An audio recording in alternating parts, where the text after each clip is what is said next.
Hello and welcome to the HPCL Rajasthan Refinery Limited, a 9 million metric ton refinery cum petrochemical complex at Pachpadra, Badmer. In this series, we are going to bring to you beautiful and inspiring episode from this mega refinery cum petrochemical complex, also famously known as the Jewel of the Desert.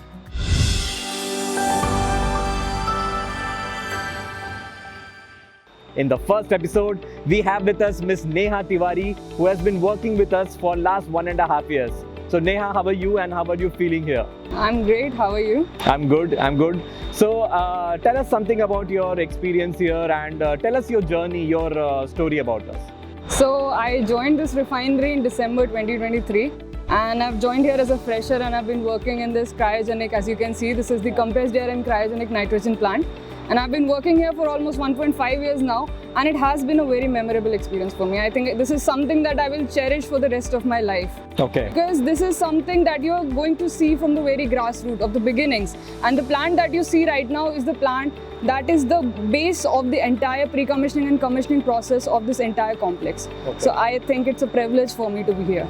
So you passed out from which college? I'm from Indraprasth University in Delhi and then I went to IIT Kharagpur and then I got an opportunity to work here and I couldn't resist myself. I thought a project like this is once in a lifetime opportunity, so I wanted to be here and get the experience. So you saw this refinery project right from a desert to this state? Yes, absolutely. I've been working in this unit and I've been seeing this unit grow from the very beginning. Okay. So I think this is something that I can relate to. This is something that I understand very well and it is something that I'm going to keep with me for the rest of my life. So that's a very nice, inspiring story of yours. So मतलब दिल्ली और उत्तराखंड से लेके राजस्थान, तो कैसा मतलब feeling कैसा है आपका? लाइफ में सब कुछ एक्सपीरियंस करना जरूरी है, तो हमने कहा कि पहाड़ भी देख लिए, शहर भी देख लिए, तो अब रेगिस्तान भी देख लेते हैं. और यहाँ पे भी एक रिफाइनरी बन रही है, ये अपने आप में एक अजूबा है, जैसे आपने बोला it's a jewel of the desert. So it is a marvellous. I think it would greatly contribute to the development of this region in Rajasthan and by extension to the entire country. So I feel like it's a privilege for me to be a small part of this big contribution to the country. So thank you, Neha. You explained that how you have come from Delhi और देहरादून से उत्तराखंड से आप यहाँ आई और राजस्थान में you are contributing to this project and making this project successful.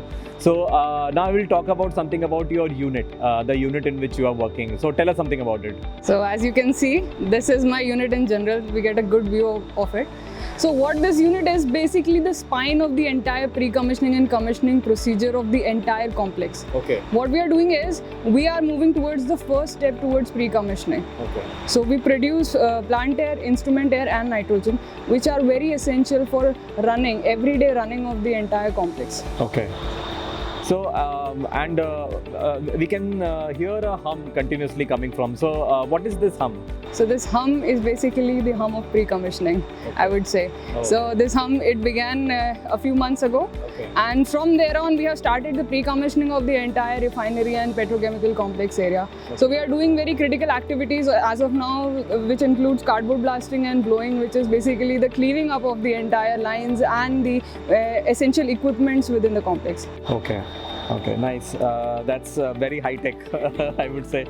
So the next thing that I would want to ask you, because this is a very male-dominated sector, and as a lady officer, what are the challenges and opportunities that you are finding it here, and how is the company nurturing you? So being a lady officer on field, first of all, I'd like to say that if you're on the field, you're not a male or a female, you're an engineer, and you're supposed to work like that. But despite that, being a female officer, yes, we face a lot of challenges. Male officers also face a lot of challenges, but we also see a lot of problems in our everyday life, and I think the company has been very accommodating and understanding of the same.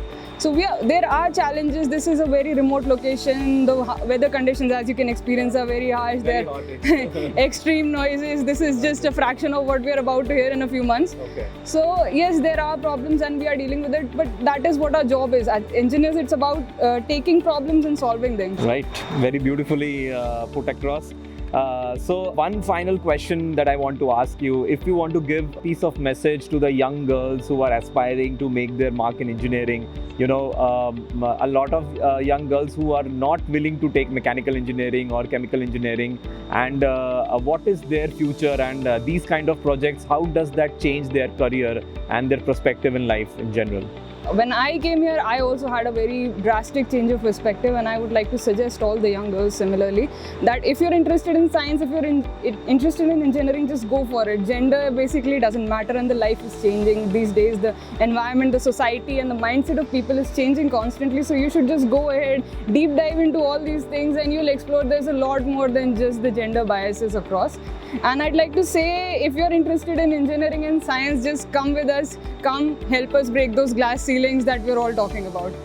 Thank you very much, Neha. Such a beautifully put up messages, across your interview, and I think this will inspire a lot of people across the gender to take up engineering, to take up projects like this, and come to these projects and contribute for nation building.